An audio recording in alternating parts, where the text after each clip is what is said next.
பூனை கண்ணை மூடுச்சுன்னா அந்த உலகமே இருண்டுன்னு நினைக்குமா, அந்த மாதிரி இருக்கின்ற ஒரு வெற்று அட்டை கூட்டமாக அதெல்லாம் இருந்து கொண்டே வருகிறது. ஆனால் அவங்க தான் இன்றைக்கி எஸ்ஏஆர் ஃபார்ம் ஃபில் பண்ணுறதுக்கு போகிறேன்னு சொல்கிறாங்க. நீங்கள் தான் சொல்கிறீங்க அவங்க போகிறாங்கன்னு. நாங்கள் எங்கள் பகுதியில் பார்க்கல. அங்கொன்னும் இங்கே ஒன்றுமா ஏதோ ஒரு இடத்துல அந்த ஆர்வத்தில் போகிறவங்களா இருக்கட்டும், அப்படி போகிற இடங்கள்ல நாங்கள் கேள்விப்படுற செய்தி என்னென்னா, நம்ம நிர்வாகிகிட்ட வந்து என்ன ஓட்டு எவ்வளோ வந்திருக்கு, என்ன சேர்ந்துருக்குன்னு, நம்ம வீட்டில் எவ்வளோ ஓட்டு இருக்குன்னு, ஆனால் இது எப்படின்னு பார்க்கணுன்னு கேட்டு தெரிஞ்சுக்கிற அளவுக்கு தான் இப்போ தான் வந்திருக்காங்க. அவங்க இந்த களத்துக்குள்ளே வந்ததுக்கு அப்புறம் தான் அவங்க இதோடைய உண்மை நிலையை அவங்களுக்கு புரிய வரும். அப்போ ஆட்டோமேட்டிக்காக கொஞ்சம் கொஞ்சமாக அவர்கள் உண்மை தெரிந்து அதில் பாதி பேர் எனக்கு தெரிஞ்சு இந்த தேர்தலுக்கு பின்னாடி நம்மகிட்ட தான் வந்து இணைய போகிறாங்க. அதில் ஒன்றும் மாற்றமே கிடையாது. இப்போ சட்டமன்ற உறுப்பினர் செல்லூர் ராஜ் இருக்காரு. இந்த எஸ்ஐஆர் விஷயம் என்னன்னே எங்களுக்கு ஒன்றும் புரிய மாட்டேங்குது, நாங்களாம் மனச்சாம்பிராணிகளாக இருக்கோம் அப்படின்னு அவரை வந்து ஓட்டுற மாதிரியே ஒரு தகவல் அவரே சொல்லிக்கிட்டாரு. இதுக்கு காரணம் அவருக்கு அந்த பதட்டம் இருக்கு. ஆனால் அவருடைய தலைமையை எடுத்து அவரால் குரல் கொடுக்க முடியல. அப்படிப்பட்ட சூழ்நிலை அங்கே இருக்கு. அப்போ ஒரு மனசாம்பிராணின்னு தன்னை சொல்லிக்கல, யாரையோ சுட்டி காட்ட விரும்புகிறாரா? இருக்கலாம், அவர் விரும்பலாம், சொல்ல முடியாமல் சொல்லலாம், அவர் மனதில் இருக்க குமுறலா கூட அது இருக்கலாம். Welcome to on record. Welcome to on record. இன்றைக்கு நம்மோடு நேர்காணலுக்காக சிறப்பு விருந்தினராக திராவிட முன்னேற்ற கழகத்தின் இளைஞரணியின் மாநில துணை செயலாளர் திரு ஜிபி ராஜா அவர்கள் நம்மோடு இணைந்திருக்கிறார். அவரோடு பேசலாம். வணக்கம். வணக்கம். வணக்கம் பிரதர். பொதுவாக இளைஞரணி அப்படிங்கும் போது எல்லா கட்சிகள்லையுமே இளைஞரணின்றது இளைஞர்களுக்கு ஒரு பயிற்சி அளிக்கக்கூடிய அல்லது வந்து அவங்கள அக்காமடேட் பண்ணுற ஒரு இடமா இருக்கும். ஆனால் கடந்த 3-4 ஆண்டுகளாக திமுக இளைஞரணியில் பிரதான அணி என்னென்ன வேலைகள் எல்லாம் செய்யுமோ அது எல்லாத்துலேயுமே வந்து இளைஞரணி ஒரு பார்ட்டாக உள்ளுக்குள்ளே இணைந்து கொண்டே இருக்குது. அது சமீபத்தில் இருக்கிற எஸ்ஐஆராக இருக்கட்டும், அதை எல்லாரையும் வந்து குடும்பங்களோடு கட்சியில் சேர்க்கிற பணியாக இருக்கட்டும், எல்லா பணிகள்லையுமே இளைஞரணியினுடைய பார்ட்டு உள்ளே வந்துக்கிட்டே இருக்குது. இப்போ சமீபத்தில் இந்த எஸ்ஐஆர் ப்ராசஸ்லையும் இளைஞரணி அளவில் பாக அளவில் வந்து இளைஞரணியில் பொறுப்புகள் போட்டு அவங்களும் இந்த வேலை பார்க்குறாங்க. நீங்கள் அந்த ப்ராசஸில் என்னென்ன ஒர்க் பண்ணுறீங்க? திராவிட முன்னேற்ற கழக இளைஞரணியை பொறுத்தளவு எந்த இயக்கத்திற்கும் இல்லாத ஒரு பெருமை அதுக்கு இருக்குது. புதுசாக கட்சி தொடங்கப்பட்டு அமைப்புகள் தொடங்கப்பட்டு எங்ககிட்ட தான் பெருங்கூட்டம் இளைஞரணி கூட்டம் இருக்குன்னு சொல்லுபவர்களுக்கு மத்தியில் 75 ஆண்டுகள் நிறைவடைந்து வீறுநடை போட்டு கொண்டிருக்கின்ற திராவிட முன்னேற்ற கழகம் என்னும் இந்த பேரியக்கத்தின் ஒரு கிளையான ஒரு மூத்த பிள்ளையான இளைஞரணிக்கே இப்போது வயது 45 ஆகிறது. வயது 45 அப்படின்னோடனே அது வந்து 45 ஆயிடுச்சுன்னா நினைக்க வேணாம். இன்னும் இளமையோடு இன்னும் துடிப்போடு செயல்பட்டு கொண்டு இருக்கின்றது. நீங்கள் சொன்னதை போல் இந்த திராவிட முன்னேற்ற கழக இளைஞரணிக்கு அதன் செயலாளர் நம்முடைய மாண்புமிகு இளந்தலைவர் அண்ணன் உதயநிதி ஸ்டாலின் அவர்கள் அந்த தலைமை பொறுப்பு ஏற்ற பின்னர் நம்ம இளைஞர்களை வழிநடத்த வேண்டும் என்ற அந்த நோக்கத்தோடு பல முன்னெடுப்புகள் தொடர்ந்து செய்து கொண்டு வருகின்றார். கொரோனா பெருந்தொற்று காலம் ஒன்று வந்து ரொம்ப மோசமான சூழ்நிலை இருக்கும்போது கூட எல்லோரும் வீட்டை விட்டு இறங்கி வெளியே வந்து நிற்கிறது கூட அந்த பயந்த அந்த காலத்தில் அந்த ரொம்ப மோசமான சூழ்நிலையில் கூட ஊரடங்கு உத்தரவு அமலில் இருந்தபோது கூட நம்முடைய இளந்தலைவர் அவர்கள் இளைஞரணி மாவட்ட அமைப்பாளர்களுடைய அந்த கைபேசி எண்ணை சமூக வலைதளங்களில் ஷேர் பண்ணி உங்களுக்கு இந்தந்த மாவட்டங்களில் நீங்கள் என்ன தேவையாக இருந்தாலும் உங்களை அடிப்படை தேவைகள் இருக்கு இல்லையா, அரிசி பருப்பு காய்கறிகள், அவர்களுக்கு தேவையான ஆடைகள் உணவுப் பொருட்கள் பால், இந்த மாதிரி தேவையான பொருட்களை நம்முடைய இளைஞரணி நீங்கள் அழைத்தால் உங்களுக்கே வந்து நேரடியாக உங்களுக்கு கொடுப்பாங்க அப்படின்னு நீங்கள் எந்த சிரமம் பட வேணாம். அந்த காலகட்டத்தில் யாரும் வேலைக்கு போகாமல் அன்றாட கூலி தொழில் செய்பவர்கள் ஏழை எளிய மக்கள் இவங்கெல்லாம் வந்து ஏன் மாதம் சம்பளம் வாங்குறவங்க கூட ஒரு 2 மாதம் அவங்களுக்கு சம்பளம் இல்லைன்னா என்ன ஆகும், அப்படி சூழ்நிலையில் அந்த உதவியே செய்ய வச்சவர் வந்து அண்ணன் இளந்தலைவர் உதயநிதி ஸ்டாலின் அவர்கள். அன்று தொடங்கி தொடர்ந்து வந்து பல முன்னெடுப்புகள், இப்போ புயல் வெள்ள மழை பாதிப்புகளாக இருக்கட்டும், அப்போ எல்லாம் இறங்கி முதலாவதாக குரல் கொடுத்து கொண்டு இருப்பவர் வந்து அண்ணன் தான் இளந்தலைவர் அவர்கள். அவரின் கீழே செயல்படுற நாங்கள் அன்றைக்கெல்லாம் நாங்கள் மாவட்ட இளைஞரணி அமைப்பாளர்களாக எங்களுடைய துணை அமைப்பாளர்கள் கீழே உள்ள ஒன்றிய நகர பேரூர் பகுதி அமைப்பாளர் துணை அமைப்பாளர் வரைக்கும் நாங்கள் இறங்கி மக்களோட மக்களாக களமாக நின்று நாங்கள் அவருடைய துடைக்கிற பணியை அண்ணன் இளந்தலைவரின் தலைமையில் செய்து கொண்டே வர்றோம். நாங்கள் கடைசியாக இப்போ போன வாரம் கூட அறிவு திருவிழா என்ற அந்த திருவிழா நடைபெற்றது. அந்த திருவிழாவும் வந்து பெரும் பேசு பொருளாக இதை போன்ற ஒரு திருவிழாக்கள் தான் இனி தமிழகத்தில் நடக்க வேண்டும் என்று அனைவரும் ஒருமித்த குரலோடு சொல்லுகின்ற அந்த ஒரு விழாவாகத்தான் அது அமைந்தது. நான் அந்த அறிவு திருவிழாவுக்கு வந்திருந்தேன். என்னுடைய அமர்வு தொடங்குறதுக்கு ஒரு மணி நேரம் முன்னாடி நான் வந்தேன். நான் உள்ளே வந்தபோது இளைஞரணி யூனிஃபார்மில் நிறைய பேர் நின்றுட்டு இருந்தாங்க. சரி, அந்த மாவட்ட பொறுப்பாளர்கள் கண்காணிக்கிறாங்க, எல்லாம் கரெக்டாக இருக்காங்களான்றதை பார்த்துட்டு இருக்கிறாங்க அப்படின்னு பார்க்கும்போது திடீர்னு திரும்பி பார்த்தா நீங்கள் அங்கே நின்றுட்டு இருந்தீங்க. பக்கத்தில் இருந்த ஒரு பகுதியா, கிளையா, ஒன்றியமா, வார்டு செயலாளரா எதுவுமே நமக்கு தெரியாது. ஆனால் எல்லாம் ஒன்றா உட்காந்து யார் முகத்துலையும் எனக்கு வந்து ஒரு வெறுப்போ கோபமோ பார்க்கல. எல்லாரும் ஜாலியாக அங்கே நின்றுட்டு இருந்தீங்க. அந்த வேலைகளை எப்படி ஒருங்கிணைச்சிங்க? என்ன நடந்தது அது பின்னணியில்? திராவிட முன்னேற்ற கழகத்தை பொறுத்தளவில் நம்முடைய மாண்புமிகு கழக தலைவர் அவர்கள், தமிழ்நாடு முதலமைச்சர் அவர்கள் திராவிட மாடல் ஆட்சி செய்து கொண்டிருக்கிறார். திராவிட மாடல் உங்களுக்கு தெரியும், எல்லோருக்கும் எல்லாம், அனைவரும் சமம், அப்படி தான் ஆட்சி. இப்போ முன்னெடுத்து இந்திய ஒன்றியத்திலேயே நம்முடைய திராவிட மாடல் தலைவர் தான் இந்த அரசை வழிநடத்தி கொண்டிருக்கிறார். திராவிட முன்னேற்ற கழகத்தில் இருக்கின்ற நாமும் அதைத்தான் பின்பற்றி ஆக வேண்டும். இதைத்தான் நம்முடைய இளந்தலைவர் அவர்கள், நான் ஏற்கனவே ஒரு பேட்டியில் சொல்லும்போது சொன்னேன், அவர் வந்து ரொம்ப டவுன் டு எர்த் பர்சன் அப்படின்னு சொன்னேன். அவர் அதை வந்து எப்பயுமே நிதானமாக அதை கடைபிடித்து கொண்டே வருவார். அது அவருடைய இயல்பு. அது இயல்பிலேயே எல்லாரும் சொல்வதைப் போல ஐயா கலைஞர் அவர்களைப் போல அண்ணன் இருக்கிறார் அப்படின்னு சொல்லுவாங்க. அவரில் ஒரு படி கூட இவர் இன்னும் வருங்காலத்தில் வருவார் அப்படின்னு அவர் எதிர்பார்க்கப்படுகிற ஒரு தலைவராக அண்ணன் இருக்கிறார். அவர் இந்த நிகழ்ச்சியை ஆரம்பிக்கும் போது இந்த பணியில் எப்பயுமே நாங்கள் திட்டமிட்டு இதை யார் இந்த பணியை ஒப்படைப்பது, இது எப்படி நடைபெற வேணும் என்று முன்னாடியே நாங்கள் ப்ரீ பிளான் பண்ணிடுவோம். அதற்கேற்ற அந்த குழுக்கள், மாவட்ட அமைப்பாளர்கள், துணை அமைப்பாளர்கள்லாம் பிரித்து நாங்கள் இளைஞரணியில் 9 மண்டல பொறுப்பாளர்கள் இருக்கோம். 9 இளைஞரணி துணைச்செயலாளர்கள், மாநில துணைச்செயலாளர்கள். எங்களுக்கு ஒவ்வொருத்தருக்கும் ஒவ்வொரு மண்டலத்தில் ஒதுக்கப்பட்ட வேலைகள் இருக்கும். அதை நாங்கள் பார்த்துட்டே இருப்போம். நீங்கள் அந்த நிகழ்ச்சியை பார்த்தீங்கன்னா, நம்ம இளந்தலைவர் அந்த மேடையில் அவர் போய் நடுவில் உட்காராமையோ, அந்த மேடைக்கு எதிர்ப்புறம் உள்ள அந்த வரிசையில் நடுவில் போய் சென்டர் ஆஃப் அட்ராக்ஷனாக இல்லாமல் அவர் பாட்டு இது நம்ம நடத்துகிற நிகழ்ச்சி, அப்போ நம்ம இதை பண்ணணும் அப்படின்னு சொல்லிட்டு ஒரு ஓரமாக ஒதுக்குப்புறமாக ஒரு சேரை போட்டு அங்கே நின்று எட்டி என்ன பேசிக்கிட்டு இருக்காங்கன்னு கவனிச்சிக்கிட்டு இருந்தாங்க. இது ஒரு பெரிய கவனிக்கப்பட்ட செய்தியாக, ஒரு தலைவருக்கு இந்த பண்பு நிச்சயம் இருக்க வேண்டும் என்று எல்லோரும் போற்றும் வண்ணமாக நடந்துகிட்டு இருக்கு. அப்படிப்பட்ட தலைவருக்கு கீழே செயல்படுகின்ற துணை செயலாளர் நாங்களாக இருந்தாலும், எங்கள் மாவட்ட அமைப்பாளர், துணை அமைப்பாளர்களோ, நீங்கள் சொல்கிற மாதிரி இப்போ ஒன்றிய நகர பேரூர் பகுதியோ, இல்லை பாக அமைப்பாளரோ, கிளைக்கழக வட்டக்கழக இளைஞரணி அமைப்பாளர்களோ, நாங்கள் எல்லோரும் ஒன்றா அந்த ஒரு அரங்கில் நாங்கள் ஒரே மாதிரி இருந்து களமாடி எந்த ஒரு பாகுபாடும் இல்லாமல் அந்த ஒருங்கிணைக்கிற பணியை நாங்கள் செய்து கொண்டு தான் இருப்போம். இது வந்து திராவிட முன்னேற்ற கழகமும் இளைஞரணியும் நம்முடைய தலைவர்களுக்கும் நம்ம சொல்லிக் கொடுத்த பாடம். அதை நாங்கள் சரியாக பின்பற்றுவோம். ஏன்னா கடமை, கண்ணியம், கட்டுப்பாடுன்னு இருக்கின்ற இயக்கத்தில் அந்த கண்ணியத்தோடையும் அந்த கட்டுப்பாடு எங்களுடைய கடமையை நாங்கள் செய்து கொண்டு தான் இருப்போம். பொதுவாக இந்த மாதிரியான நிகழ்ச்சி நடக்கும்போது அந்தந்த அணியில் இருக்கிறவங்க பிரதானமான ரோல் ப்ளே பண்ணுவாங்க. ஆனால் எல்லா கிரவுண்ட் ஒர்க்கும் நீங்கள் தான் பண்ணிட்டு இருந்தீங்க. ஒரு சிலர் கூட ஏன் அந்த நிகழ்ச்சி கூப்பிடல அப்படின்னு வருத்தப்பட்டு இப்போ கட்சி மாறுகின்ற ஆட்கள்லாம் கூட இருக்கிறாங்க. வெவ்வேறு காரணங்கள் இருக்கலாம். ஆனால் நீங்கள் யாருமே அந்த ஸ்டேஜுக்கு வரவே இல்லை. அதில் உங்களுக்கு எந்த வருத்தமும் இல்லையா? ஏன் அந்த ரோல் நீங்கள் ப்ளே பண்ணணும்னு நினைக்கல? இது நம்ம நிகழ்ச்சி, இது அறிவு திருவிழான்னு பேர் வச்சுக்கிட்டு நம்மளே இப்படி அறிவில்லாமல் யோசிக்கக்கூடாதுல்ல.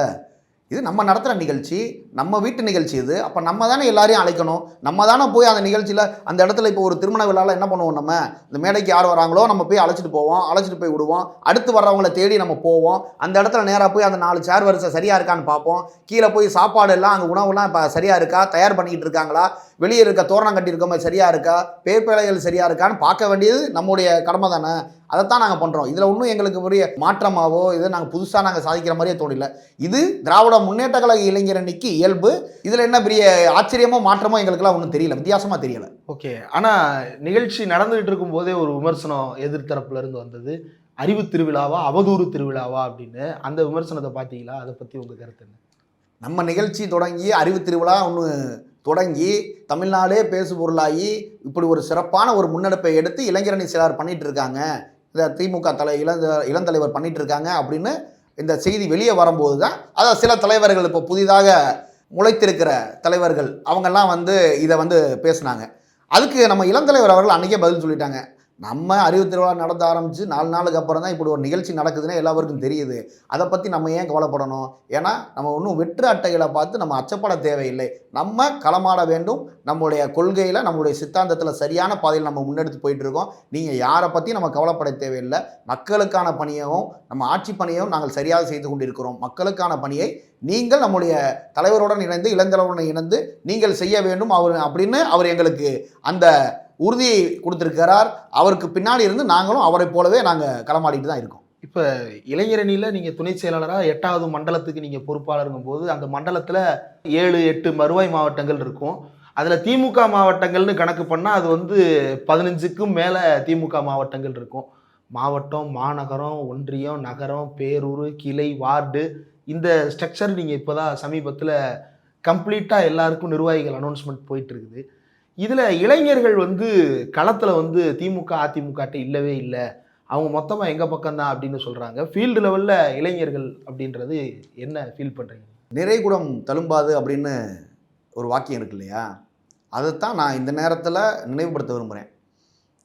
எங்ககிட்ட தான் வந்து இளைஞர்கள் கூட்டம் இருக்குது அப்படின்னு வெளிப்படுத்தி கொள்ள முயற்சி செய்யும் அந்த நபர்களுக்கு தலைவர் பாணியில், இளந்தலைவர் பாணியில் வெயிட் அண்ட் சி 2026 நாங்கள் 200க்கும் அதிகமான தொகுதியை வென்று காட்டும் போது தான் இதற்குரிய அந்த ரிசல்ட்டு நமக்கு தெரியும். ஏன்னா ஒன்றிய அளவில் ஏற்கனவே பொறுப்புகள் போடப்பட்டு ஒன்றியத்துக்கு அமைப்பாளர் துணை அமைப்பாளர்கள், நகருக்கும் பேரூருக்கு உட்பட்ட அந்த அமைப்புகள்லையும் வார்டு அமைப்புகள்லையும் அமைப்பாளர் துணை அமைப்பாளர்கள், கிளைக்கழக அமைப்பாளர் துணை அமைப்பாளர்கள். இப்போ தமிழ்நாட்டில் இருக்கிற 234 தொகுதிகள் அடங்கிய 68,000க்கும் மேலே அனைத்து பூத்துக்கள் அந்த வாக்குச்சாவடி மையம் இருக்குல்ல, அந்த வாக்குச்சாவடிக்கு ஒவ்வொரு இளைஞரணி அமைப்பாளர்கள் என்று நியமிக்கப்பட்டே வந்து கொண்டிருக்கிறது நம்முடைய இளைஞரணியில்.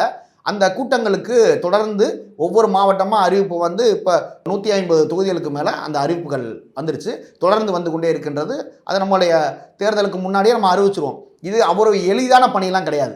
ஏன்னா நம்முடைய திராவிட முன்னேற்ற கழக அமைப்புக்கு நிகராக என்ன அமைப்பு இருக்கோ, திமுகவில் என்ன அமைப்பு, மாவட்ட கழக செயலாளர் இருக்காங்க, அவர்களுக்கு அந்த மாவட்ட நிர்வாகிகள் கீழே வந்து ஒன்றிய நகர பகுதி பேரூர் செயலாளர்கள், அவர்களுக்கு கீழே வார்டு கிளைக்கழக செயலாளர்கள் இருக்காங்கல்ல, அதற்கு நிகராக இன்னும் சொல்லப்போனால் அதற்கு அதிகமாகவே நம்ம வந்து நிர்வாகிகளை இளைஞரணியில் இப்போ கொண்டு வந்துக்கிட்டு இருக்கோம். எப்படின்னா ஒரு கிளைக்கு ஒரு கிளை செயலாளர் தானே இருப்பாங்க, அதுக்கு கீழே நிர்வாகிகள் இருப்பாங்க, பிரதிநிதி இருப்பாங்க, அவருடைய செயற்குழு உறுப்பினர் இருப்பாங்கல்ல. ஆனால் நம்ம ஒரு கிளைக்கு ஒரு அமைப்பாளர் 3 துணை அமைப்பாளர் என்ற இந்த ரீதியில் இப்போ இளைஞரணியில் நம்ம அறிவிச்சுக்கிட்டே வர்றோம். அனைவரையுமே நேரடியாக சும்மா ஏனோதானு ஒரு லிஸ்ட்டை வாங்கி ஏதோ ஒன்று கொடுங்கப்பா அப்படின்னு சொல்லி அறிவிக்கிறதுலாம் கிடையாது.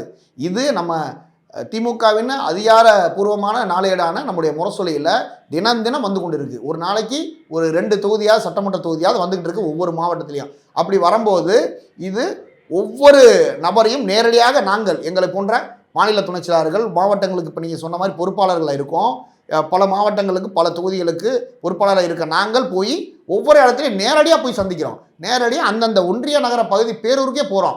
அங்கங்கே ஒரு கூட்டங்கள் போட்டு இந்த பட்டியல் வாங்கி அந்த ஏற்கனவே தயார் செய்திருக்க பட்டியலில் இருக்கிற அந்த இளைஞரத்தினி தம்பிமார்கள் சரியான நபர்களாக இருக்கிறார்கள், ஆர்வத்துடன் வந்திருக்கிறார்கள், அவர்களுடைய ஆர்வம் என்ன, அவர்களுடைய அடுத்த கட்ட பணிகள் திட்டங்கள் என்ன அப்படின்னு நம்முடைய இளந்தலைவர் அவர்களின் பிரதிநிதியாக நாங்கள் சென்று அவருடைய கலந்துரையாடி தான் அதுக்கப்புறம் தான் அந்த அறிவிப்பை வெளியிடுறோம். அதனால் யாரும் இதை சும்மா ஈஸியாலாம் சொல்லிட முடியாது.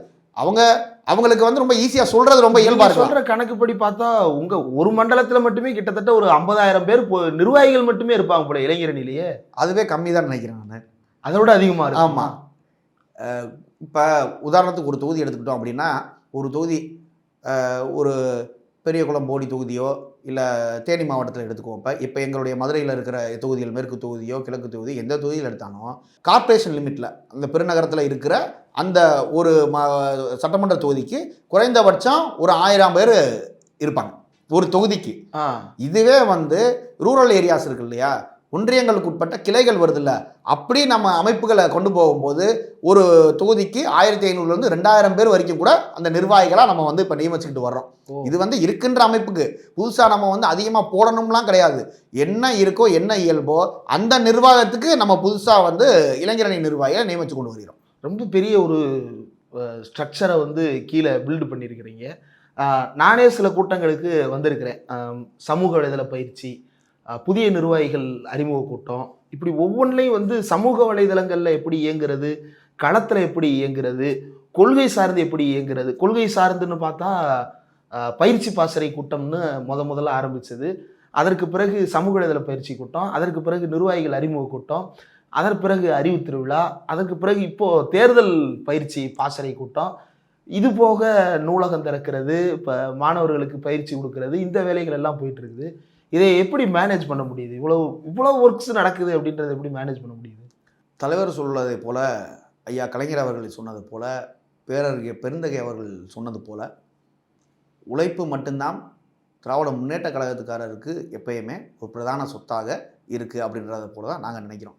நம்முடைய தலைவர் அவர்களும் இளந்தலைவர் அவர்களும் அதுதான் நினைக்கிறாங்க. தலைவர் கலைஞர் அவர்களால் பாராட்டப்பட்ட நம்முடைய இப்போ இருக்கிற நம்முடைய கழக தலைவர் அவர்கள், மாண்புமிகு தமிழ்நாடு அரசின் முதலமைச்சர் அவர்கள், உழைப்பு என்றால் அது தம்பி ஸ்டாலின் தான் என்று கலைஞர் அவர்களால் பாராட்டு பெற்றவர். நம்முடைய கழக தலைவர் அவர்கள் இப்போ இருக்க நம்முடைய இளந்தலைவர் அண்ணன் உதயநிதி ஸ்டாலின் அவர்களை பார்த்து உழைப்பு என்றால் தம்பி ஸ்டாலின் தான், இவராது அவருடைய பணியை அவர் நமக்கு இளைஞரணிக்கு கொடுத்து கொண்டிருக்கின்றார், தமிழ்நாட்டு மக்களுக்கு கொடுத்து கொண்டு இருக்கின்றார் அப்படின்னு அவர் பாராட்டு போகிற மட்டும்தான் நம்முடைய இளந்தலைவர் அவர்களும் இருக்கிறாங்க.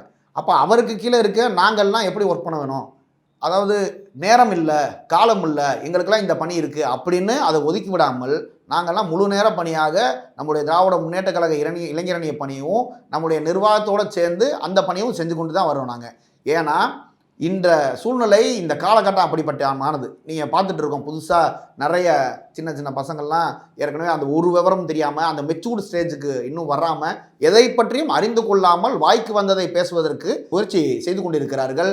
அவர்கள் நாங்கள் தான் ஜெயிக்க போகிறோம் அப்படின்னு ஒரு வாக்கியம் ஒன்று சொல்லுவாங்க, நம்ம ஊர்கள்லாம் ஒன்று சொல்லுவாங்க, பூனை கண்ணை மூடுக்குச்சுன்னா அந்த உலகமே இருண்டுன்னு நினைக்குமா. அந்த மாதிரி இருக்கின்ற ஒரு கூட்டமாக நம்முடைய இளந்தலைவர் அவர்கள் சொல்லுவது போல வெற்று அட்டை கூட்டமாக அதெல்லாம் இருந்து கொண்டே வருகிறது. ஆனால் அவங்க தான் இன்னைக்கு எஸ்ஏஆர் ஃபார்ம் ஃபில் பண்ணுறதுக்கு போகிறேன்னு சொல்கிறாங்க. நீங்கள் தான் சொல்கிறீங்க அவங்க போகிறாங்கன்னு. நாங்கள் எங்கள் பகுதியில் பார்க்கல, அங்கே ஒன்றும் இங்கே ஒன்றுமா ஏதோ ஒரு இடத்துல அந்த ஆர்வத்தில் போகிறவங்களா இருக்கட்டும். அப்படி போகிற இடங்களில் நாங்கள் கேள்விப்படுற செய்தி என்னென்னா, அவங்க நேராக அங்கே நம்ம திமுக நிர்வாகிகள் மட்டும்தான் அங்கே இருக்காங்க, நம்ம BLA 2 நம்ம நிர்வாகிகள். வாக்கு திருட்டு நடைபெறக்கூடாது அப்படின்னு அப்படி எண்ணம் இருக்கிற யாரோடைய வாக்குகளும் பறிக்கப்படக்கூடாது. நம்ம ஓட்டு போடும்போது திமுகவுக்கு மட்டும்தான் ஓட்டு போடுவாங்கன்னு கிடையாது இல்லையா, அண்ணா திமுகவுக்கோ வேற கட்சிகளுக்கோ வாக்கு அளிக்கிறவங்களாம் இருப்பாங்க, அவங்களுக்கும் சேர்த்து வேலை பார்த்துக்கிட்டு இருக்கவங்க தான் நம்முடைய திமுகவினர். அப்படி நம்மகிட்ட நம்ம நிர்வாகிகிட்ட அண்ணே ஓட்டு எவ்வளோண்ணே வந்திருக்கு, என்ன சேர்ந்துருக்குண்ணே, நம்ம பூத்தில் எவ்வளோ ஓட்டு இருக்குண்ணே, ஆனால் இது எப்படின்னு பார்க்கணுன்னு கேட்டு தெரிந்துக்கிற அளவுக்கு தான் இப்போ தான் வந்திருக்காங்க. அவங்க இந்த களத்துக்குள்ளே வந்ததுக்கு அப்புறம் தான் அவங்க இதோடைய உண்மை நிலையை அவங்களுக்கு புரிய வரும். அப்போ ஆட்டோமேட்டிக்காக கொஞ்சம் கொஞ்சமாக அவர்கள் உண்மை தெரிந்து அதில் பாதி பேர் எனக்கு தெரிஞ்சு இந்த தேர்தலுக்கு பின்னாடி நம்மகிட்ட தான் இணைய போகிறாங்க. அதில் ஒன்றும் மாற்றமே கிடையாது. தேர்தலுக்கு எப்படி தயாராகிருக்கீங்க? ஏன்னா தேர்தல் பயிற்சி முகாம்களும் நடந்துகிட்டு இருக்குது இளைஞரணியில். அறிவு சார்ந்த கொள்கை சார்ந்த விஷயங்கள், களப்பணியில் எஸ்ஐஆரை எப்படி எதிர்கொள்வது, இளைஞரணி மன்றங்களை எப்படி நிர்வகிப்பது, இந்த வேலைகளும் இன்னொரு பக்கம் இப்போ பயிற்சி முகாம்களாக நடந்துகிட்டு இருக்குது. அதில் என்ன பணிகள் போது, களத்தில் எப்படி தயாராகிருக்கு இளைஞரணி? எஸ்ஐஆரை பொறுத்தளவுக்கு நம்ம மாண்புமிகு கழக தலைவர் அவர்கள் ஏற்கனவே சொல்லிட்டாங்க. பீகாரில் நடந்து முடிந்த சட்டமன்ற பொதுத் தேர்தலில் 65 லட்சத்துக்கும் அதிகமான வாக்குகளை அது காணாமல் போய் அது இந்த அவசர கதியில் ECI election commission of India அது மேலே இருக்கவங்க தூண்டுதலாக நடந்ததுன்னு ஆப்வியஸாக எல்லாருக்கும் தெரியும்.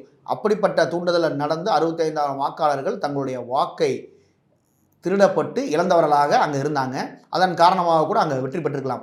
அதே சூழ்நிலையில் தமிழ்நாட்டில் அவங்க அவசர கதியில் இதை இம்ப்ளிமெண்ட் பண்ணும்போது நம்முடைய கழகத் தலைவர் அவர்கள் இதை இந்தியா ஒன்றியத்திலேயே எதிர்த்த முதல் தலைவரும் நம்முடைய தலைவர் தான், நம்முடைய மாண்புமிகு தமிழ்நாடு முதலமைச்சர் அவர்கள் தான்.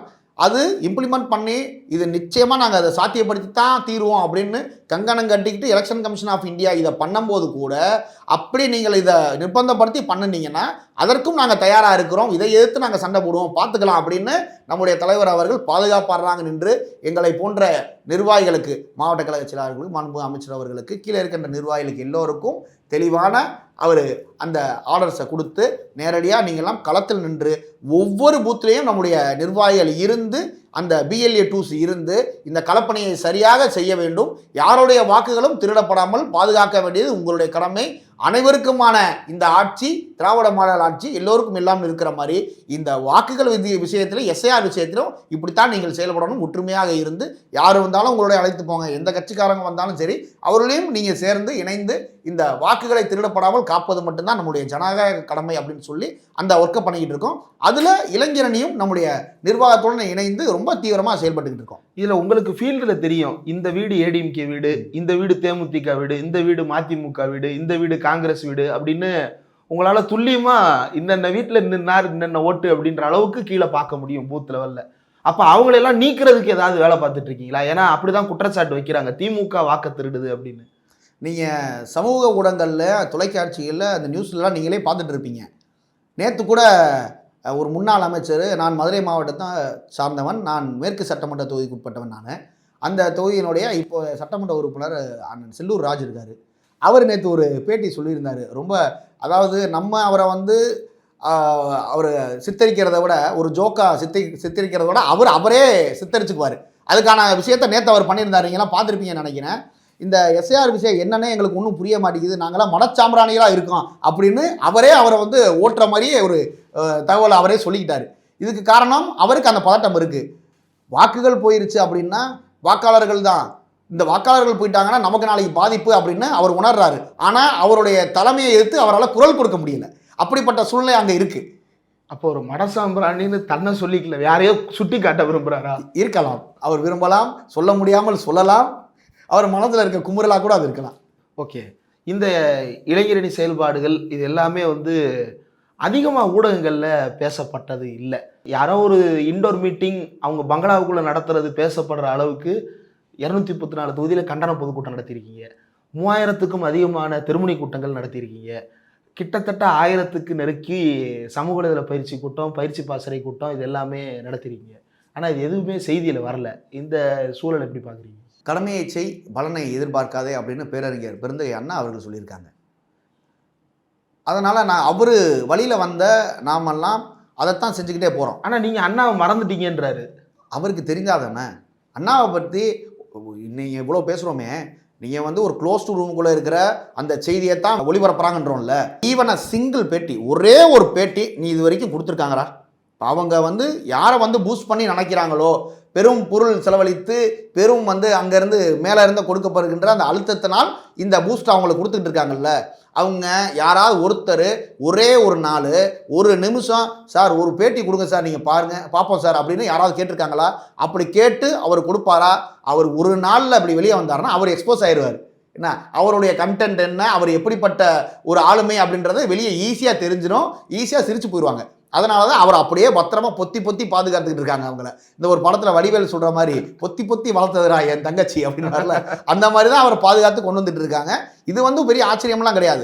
இதனால தான் இப்போ நம்ம சமூக வலைதளங்களில் நாம் எல்லாருமே நம்ம அனைவருமே நம்ம வந்து சமூக வலைதளத்தை பயன்படுத்தி நமக்கு எதிராக பொய் பிரச்சாரங்களோ அந்த பொய்யான செய்திகளோ பரப்பப்படும் போது அதை டிஃபெண்ட் பண்ணுற வகையில் நம்மளும் அதுக்கு தயாராக இருக்கணுன்ற அளவுக்கு இப்போ நாங்களும் பயிற்சி கொடுத்துக்கிட்டு தான் வரோம் இளைஞரணி நிர்வாகிகளுக்கு. நான் விசாரித்து கேள்விப்பட்டதில் இளைஞரணியில் இருக்கக்கூடிய துணை செயலாளர்கள் ஒருத்தர் தூத்துக்குடி, ஒருத்தர் கோயம்புத்தூர், ஒருத்தர் மதுரையில் இருந்தாலும் திடீர்னு சாயங்காலம் இப்படி ஒரு ஃபங்க்ஷன் நடக்குதுன்னு மதியம் 12 மணிக்கு கால் பண்ணால் கூட உடனடியாக அவ்வளோ பேர் கிளம்பி இங்கே வந்து நிற்கிறீங்க அப்படின்ற அளவுக்கு தகவல்கள் சொல்லப்படுது. இந்த கமிட்மெண்ட் வந்து ரொம்ப முக்கியமானது. இப்போ அவருடைய பிறந்த நாளும் வருது, அதற்கும் நிறைய கூட்டங்கள் இதெல்லாம் நடத்தப்படுகிறது. ஆனால் இது எல்லாமே வந்து ஒரு பெரிய செலவு, அவ்வளவு பேருனுடைய உழைப்பு இவ்வளவும் இதற்குள்ள செலுத்தப்பட்டு கொண்டே இருக்கிறது. இதுக்கு நிகராக மற்ற கட்சிகளில் ஃபீல்டில் வேற யாராவது ஒர்க் பண்ணுறாங்களா? அப்படி ஒர்க் பண்ணுறவங்க யாராவது இருந்தால் அது உங்களால் சொல்ல முடியுமா? எனக்கு தெரிந்து கண்ணு கட்டிய தூரம் வரும் அப்படிலாம் யாரும் கிடையாது. நீங்களே சொல்லுவீங்க, இப்போ இறங்கி கேட்போம். இப்போ வந்து நவம்பர் 27 நம்முடைய இளந்தலைவர் அண்ணன் உதயநிதி ஸ்டாலின் அவர்கள் பிறந்தநாள் வருது.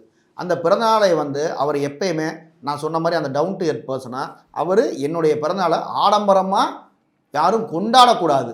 என்னுடைய பிறந்தநாள் நீங்கள் வந்து என்னை பார்க்கணுன்னு ஆசைப்பட்றீங்க, ஒரு ஆர்வம் இருக்குது, நான் ஒரு இளந்தலைவர் இந்த திராவிட முன்னேற்ற கழகத்துக்கு இளைஞரணி செயலாளராக இருக்கேன் அப்படின்னு நினச்சி என்னை நீங்கள் பார்க்கணுன்னு ஆசைப்பட்டு வந்தீங்கன்னா நீங்கள் வாங்க. ஏன்னா அவர் யாரையுமே வந்து உதாசீனப்படுத்தி என்னையெல்லாம் பார்க்க வராதிங்க, என்கிட்ட வந்து நிற்காதீங்கன்னு சில கட்சி தலைவர்கள் இப்போ இருக்கிற மாதிரிலாம் அவர் நடந்து கொள்ள மாட்டார். அவர் யார் வந்தாலும் சரி, அவர் கட்சிக்காரர்களோ அவருக்கு அப்பாற்பட்டவர்களோ சாலையை கடந்து செல்பவர்கள் வந்து அண்ணனை பார்க்கணும்னு நினச்சாலோ அவரை எளிதாக வந்து ஈஸியாக வந்து அக்சஸ் பண்ணிடலாம். அவர் ஈஸி டு அக்சஸாக தான் அந்த மோடில் தான் எப்பயுமே இருந்துகிட்டே இருப்பார். அப்படி தொடர்ந்து அவருடைய பிறந்தநாளை நாங்கள் எல்லோரும் நிர்வாகிகள் கழகத்தினர் எல்லாரும் சேர்ந்து ஒரு ஏழை எளிய மக்களுக்கான நலத்திட்டம் வழங்கும் நாளாக வந்து அதை கொண்டாடுவோம். இப்போ பள்ளிக்கூட குழந்தைகளுக்கு சிறுவர் சிறுமியருக்கு அவர்களுக்கு தேவையான இந்த நோட்டு புத்தகங்கள், பேனா, பென்சில் இப்படிப்பட்ட அந்த அடிப்படை வேலைகளில் இருந்து அவர்களுக்கு தேவையான துணிமணிகள், இன்னும் கடைநிலை உள்ள அந்த குடும்பங்கள்லாம் நிறைய இருக்குல்ல, அவங்களுக்கு அந்த தேவையான உதவிகளை செய்பவராக அந்த நிகழ்ச்சியாக தான் நாங்கள்லாம் வந்து இளந்தலைவருடைய பிறந்தநாளை நாங்கள் பார்க்குறோம். அவர்களுடைய பிறந்தநாள் பெயரை சொல்லி நாங்கள் ஒரு 10 பேருக்கு நல்லது செஞ்சோம் அப்படின்னா அவர்கள் வாழ்த்தினால் அவர்களுடைய மகிழ்ச்சியாக இந்த நாட்டில் இருந்தாலே போதும். இது வந்து நம்முடைய இளந்தலைவர் அவர்களுக்கு நாங்கள் செலுத்துகின்ற உங்களுடைய வாழ்த்து செய்தியாகத்தான் இருக்கும். நீங்கள் ஒவ்வொரு முறையும் தலைவர், செயலாளர் அப்படின்னு தான் அட்ரஸ் பண்ணுறீங்க. ஆனால் நீங்கள் இயங்குற முறை பார்க்கும்போது எல்லாம் ஏதோ காலேஜ் ஃப்ரெண்ட்ஸ் கேங் மாதிரி தான் இயங்குறீங்க. எல்லாருக்குள்ளேயும் மரியாதை இருக்கிறது, எல்லாருக்குள்ளேயும் கடமை இருக்குது. ஆனால் அந்த ஒர்க் நேச்சர் அப்படின்னு வந்துருச்சு அப்படின்னா எல்லாருமே ஃப்ரெண்ட்ஸாக தான் இயங்கிட்டு இருக்கிறீங்க. இளைஞரணி செயலாளர் உட்பட 10 பேருமே அப்படி தான் இயங்குறீங்க. சில ஃபோட்டோஸ்லாம் பார்த்தேன், அதில் வந்து மாவட்ட அமைப்பாளர், துணை அமைப்பாளர்கள், ஒன்றியம், பகுதி இதெல்லாம் தேர்வு நடக்கும்போது நீங்கள் நின்றுட்டு இருக்கீங்க. ஆனால் மாவட்ட அமைப்பாளர்களும் துணை அமைப்பாளர்களும் ஒன்றா உட்காந்து இளைஞர் செயலாளரோட டிஸ்கஸ் பண்ணிட்டு இருந்தாங்க. இவர் யார் அப்படின்றது. அந்த தேர்வில் அவர் எல்லா தடவையுமே அவரே நேரடியாக டிக்கெட் அடிக்கிறாரா ஒவ்வொரு இதையும் செலக்ட் பண்ணும்போது? மாநில துணை செயலாளராக நாங்கள் 9 பேர் எங்களை தேர்வு செய்யும் பொழுதிலிருந்து அதை தொடர்ந்து இந்த 38 வருவாய் மாவட்டத்தில் எத்தனை அமைப்பு இருக்கோ, எத்தனை கட்சி அமைப்பு இருக்கோ, அதுக்கு கீழே உள்ள அமைப்புகள் அனைத்தையும் அவரே நேரடியாக இருந்து அந்த ஆய்வை செய்து அந்த பொறுப்புகளை அறிவித்தார். எவ்வளோ நேரம் நடக்கும் இந்த ப்ராசஸ்? இப்போ நான் மாவட்ட அமைப்பாளர் துணை அமைப்பாளர் தேர்வு பண்ணும்போது எங்களுக்கு மண்டலங்கள் பிரித்து கொடுத்து அதுக்குட்பட்ட மாவட்டங்கள் இருக்குல்ல, அந்த மாவட்டத்துக்கு நான் பொறுப்பாளர்னா நான் இளந்தலைவர் இருப்பாங்க, நான் துணைச்சாராக இப்போ நானும் என்னை போன்ற எங்களுடைய சக துணைச்சாரர்கள் அவங்கவுங்க மண்டலத்துக்கு உட்பட்டதில் அவங்க உட்காந்துருப்பாங்க. இது போக நாங்கள் துணைச்சாரர்கள் எல்லாருமே அங்கே உட்காந்துருப்போம். எங்ககிட்ட அண்ணன் இதில் யார் நல்லா இது வரைக்கும் ஒர்க் பண்ணியிருக்கா, இன்னும் யாரை நல்லா ஒர்க் பண்ணுற பையனை யாரை விட்டுறக்கூடாது, அவனையும் நீங்கள் அந்த இளைஞரணி சகோதரரையும் தூக்கி நீங்கள் உள்ளே வைங்க, ஏன் இவரை விட்டீங்க, அதுதான் பெரிய இங்கே ப்ளஸ் பாயிண்ட். என்னென்னா எல்லாத்தையும் கவனிப்பார்.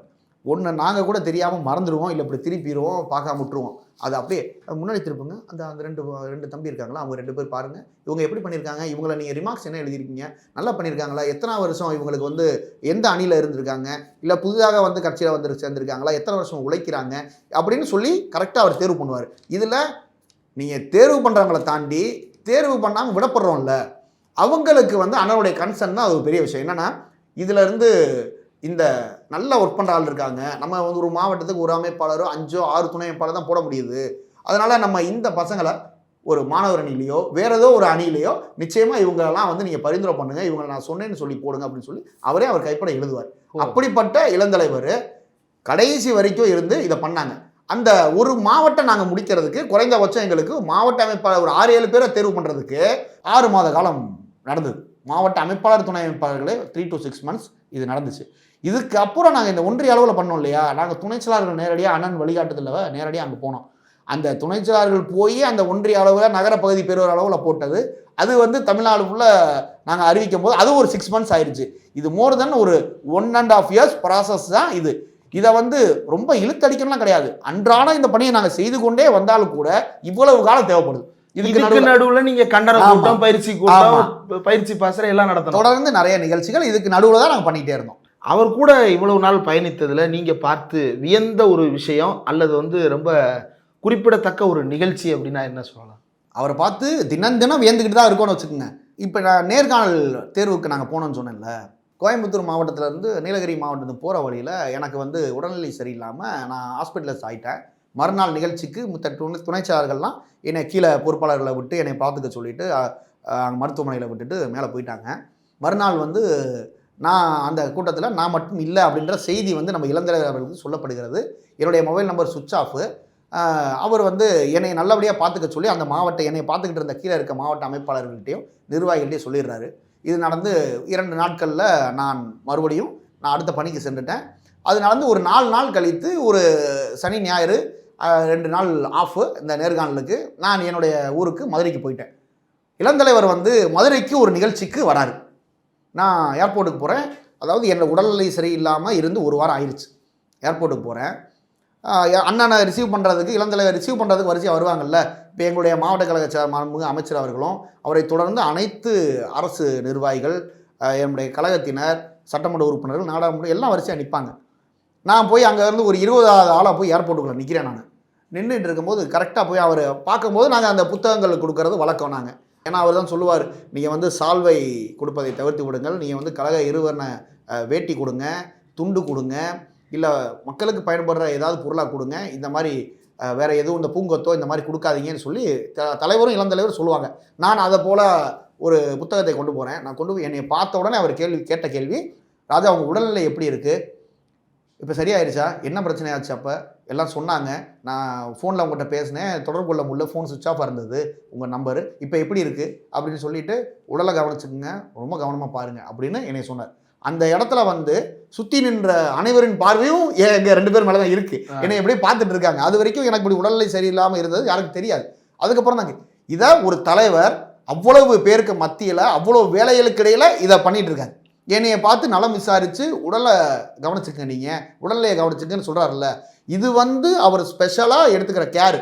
என்னுடைய துணைச்சலாளர், என்னுடைய இளைஞரணி நிர்வாகி, என்னுடைய தம்பி, அவருக்கு ஒரு சூழ்நிலை வந்துருச்சு அப்படின்னு சொல்லி இவர் அந்த சூழ்நிலையில் அதை மறக்கிறதுக்கான நிறைய விஷயம் இருக்குது.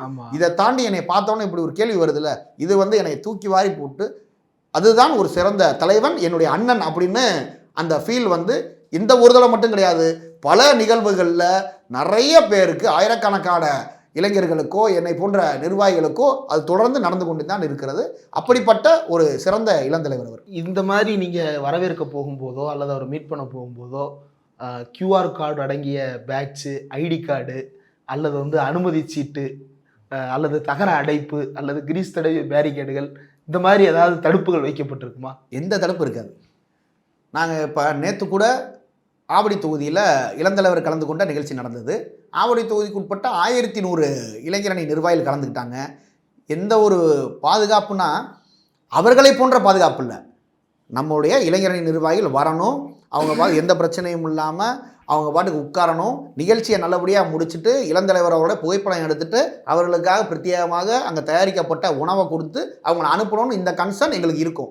ஆனால் எல்லாரும் உள்ளே வந்துடுவாங்க, ஏதாவது ஆயிரும், இந்த ட்ராஜடி ஆயிரும், இதுக்கு நம்ம பதறணும், பயப்படணும், கிரீஸ் தடவணும் அப்படின்ற அந்த சூழ்நிலை எங்களுக்கு உருவாகவே ஆகாது. ஏன்னா 1100 பேர் இளைஞரணி நிர்வாகிகள் மட்டும்தான்ப்பா வரணும், உங்களுக்கான ஐடி கார்டு நாங்கள் கொடுப்போம், நீங்கள் உங்களுடைய வெளியில் வாசலில் வைத்திருக்கின்ற உங்களுக்கான அந்த அட்டண்டன்ஸ் ரெஜிஸ்டரியில் நீங்கள் வருகை பதிவுகளில் கையெழுத்து போட்டு கார்டை வாங்கிட்டு வர்றவங்க மட்டும்தான் உள்ள அலோடு நாங்கள் சொன்னோம். நாங்கள் 4 பேர் மட்டும்தான் வாசல் நின்றுக்கிட்டு இருந்தோம்.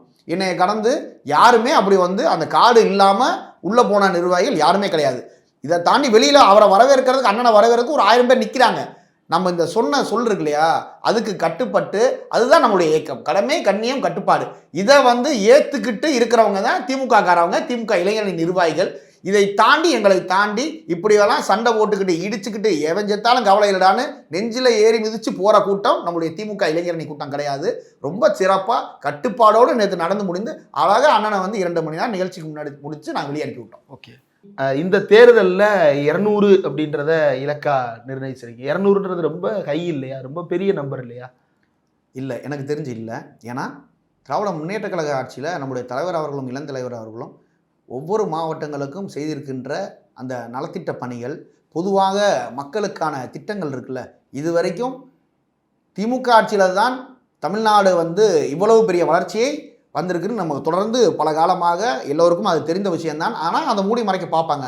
ஆனால் இந்த முறை அதையெல்லாம் தகர்த்தெறிந்து எல்லோருக்குமான ஆட்சி இங்கு சமமாக எல்லோரும் கிடைக்குது, திட்டங்கள் எல்லோரும் போய் சேருது. அப்படின்றதுக்கு உதாரணம் வந்து இங்கே 11.19 கிராஸ் ரேஷியோ, அந்த வளர்ச்சியை, ஒட்டுமொத்த வளர்ச்சியை இந்திய ஒன்றியத்திலேயே பெற்ற ஒரு நம்பர் 1 மாநிலமாக தமிழ்நாடு தான் திகழ்ந்து கொண்டிருக்கிறது. அது வந்து கிராஸ் ரேஷியோ மட்டும் இல்லை, நலத்திட்டங்கள் இருக்கு இல்லையா, அதாவது இந்த உரிமை தொகை, மகளிருக்கான அந்த உரிமை தொகை, அது ஸ்லாகித்து எவ்வளவோ பெண்கள், எளிய பெண்கள் அதை ரொம்ப எங்களுடைய அப்பா அவர் அப்படின்னு உருகி பேசுகின்ற அந்த காணொலிகள்லாம் நிறைய இடங்களில் நம்ம பார்க்குறோம். ப்ராக்டிக்கலாக நம்ம கிரவுண்டில் இறங்கி பார்த்தோன்னா அதுதான் நமக்கு தெரியும், எல்லா இடங்கள்லையும் பெருசாக பிரதிபலிக்கும். அப்படிப்பட்ட அந்த திட்டங்கள், நான் முதல்வன் திட்டம், அந்த கல்வியை கொடுப்பது எவ்வளவு பெரிய பணி அப்படின்றத நம்முடைய முதல்வர் அவர்கள் அதை கொடுத்து அதை சாத்தியமாக்கி கொண்டிருக்கின்றார். இந்திய ஒன்றிய அளவில் நம்முடைய தமிழ்நாடு தான் ஹையர் எஜுகேஷனில் நம்பர் 1 மாநிலமாக இருக்குது. ஹையர் எஜுகேஷன் சேர்க்கையில் தமிழ்நாடு தான் நம்பர் 1. அப்படின்னா கீழே யூஜி முடிச்சு தானே மேலே வரணும். அப்போ அனைவருக்குமான யூஜியும் அவங்க 99% வந்துருச்சு அப்படின்னா அது கிட்டத்தட்ட 100% அதையும் அடைந்து கொண்டே வந்துட்டோம். நம்ம 1 2 நம்ம எண்ணிட்டு இருக்க முடியாது. நம்ம சொன்னோன்னா இன்னும் ஃபுல்லாக உட்காந்து நம்ம சொல்லிகிட்டே இருக்கணும். அப்படிப்பட்ட திட்டங்கள் நம்ம இருக்குது.